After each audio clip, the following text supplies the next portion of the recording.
I thought I would just do a few reflections on what the signs of the zodiac are, um, because those approaching astrology seem to think that they're just a number of characteristics that are displayed within the personality. But to some extent, that's true because the personality does express the patterns of nature that the signs represent. But not everybody expresses them in the same way or has the same themes running through. Some emphasize different aspects of a sign, some less so. Some even not. People haven't lived up to the potential, the full potential in the sign, which remains unconscious within them, and often therefore they'll kind of attract elements of a sign or a sign's pattern from without in order to engage it in some way. So I suppose I'm talking specifically about the sun in the signs here, but the ascendant and the moon sign could equally be emphasized in what I'm trying to say about them. See, because essentially the signs don't turn you into anything, but they do suggest that you are engaged with those signs that are prominent in your horoscope, that you're engaged with a particular kind of pattern, which you are destined to fulfill and to express or to move through your life with, especially if the sun is in there. I think that when the sun is in a particular sign, it expresses its pure potential of pattern, and there's a kind of life wave connected to the essential themes, processes, and experiences that the signs portray.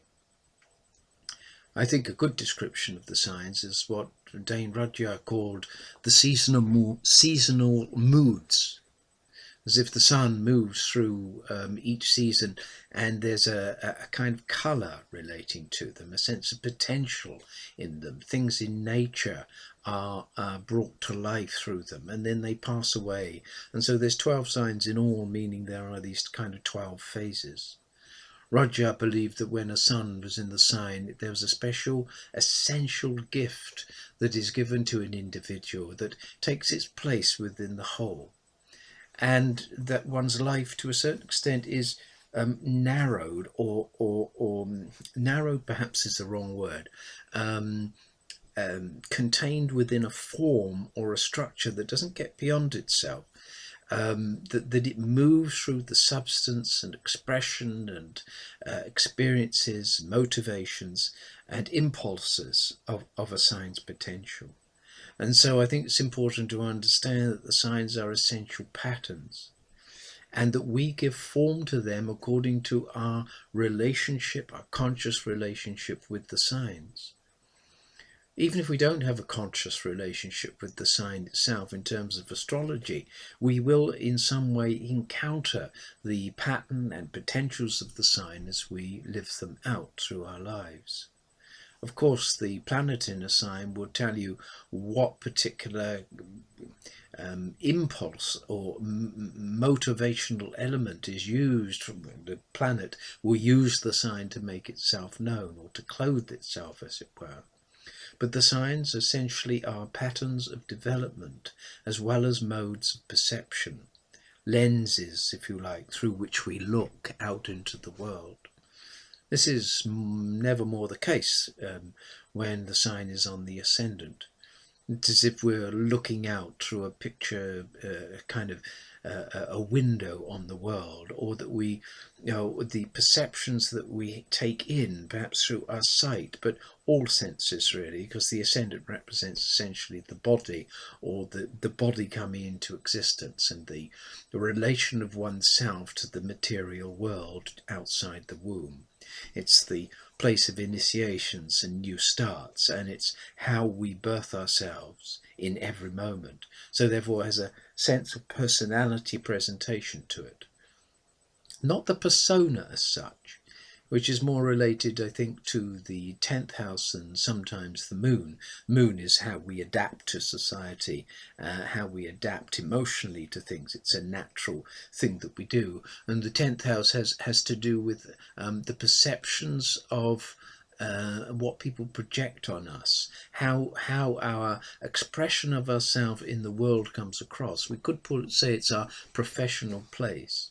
how we encounter life in terms of self-expression of our outer home. I like to think of the 10th house of the MC as the place in which people can come and meet us.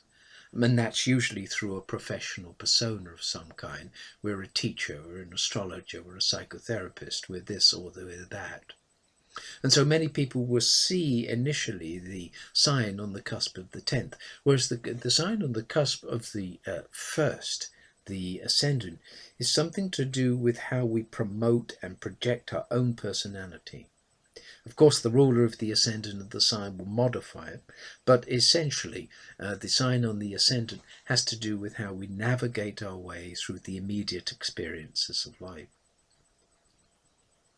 So these signs then have to do with patterns of development, modes of perception, things through which we see, and characteristic expressions. They have motives, they have virtues, they have vices, you know. The vice of Leo is to become so enamoured of his own personality that he somehow, the light of the sign is so strong that it tends to overflow and not listen to the voice of other people. So enamoured is the Leonine ego with its own self, its own self's potential. It is indeed a sign which needs to shine and to be recognized in life, but essentially underneath it's to recognize the source from which creativity comes. So it has a spiritual purpose, really. Alexander the Great, for example, could not have gone through his life, I don't think, unless he thought he was divinely inspired, his own particular kind of vision about what he was doing and why he was doing it. But then there's as I say, the shadow side of the sign is a kind of bit of over-involvement. So those are the vices of the sign. Leo can be generous and giving and warm, but when it comes to giving light to other people, then it starts to wane a bit in its own self-presentation. It can feel easily overwhelmed, and you can always see them at classes putting up their hand, waiting to be noticed, or as soon as a light is shine on them, they take the stage and things like that. The interior kind of Leo, for example, has is drawn to the inner light of the imagination and needs a creative form of expression, whether that's sport or the piano or a particular mode of being, putting on certain clothes or learning to play with life. It is in many ways the sign in which a ritual act of imagination can automatically turn life into a playground. It's a wonderful sign to see, but can be so shining bright that it occludes the light of others. So that's just an example. I think a spiritual quality of Leo, if I was to go on with it, is to do with magnanimity. But one can only be magnanimous with a sense of largesse, or that one has conquered or become a victorious over something. The sol invictus, the invincible light of the sun shining through. Leo, in gestural terms, often has a kind of hair which is like a mane or something, or there is a glamour or a showiness to the personality sometimes, an over-expressiveness perhaps, an impresario announcing himself as if talking to hundreds and hundreds of people, turning other people into their audience. Not exactly narcissistic. Such any sign can be narcissistic in its own way, which is, by the way, just about not a difficulty stepping beyond the bounds of one's own uniqueness. But the sign of Leo here shines forth its brilliance, announcing itself as if the pattern of the sign says, "Show the world your sun. Show the world the light within. Don't be embarrassed about it. Show it, express it, live it, and dramatize it," I think might be a good word for this sign here. So all of the signs of the zodiac have this potential to influence is not quite the right word, but thread its pattern of development through the various strands of life, whether that's in personality expression, what a person does, what they invite into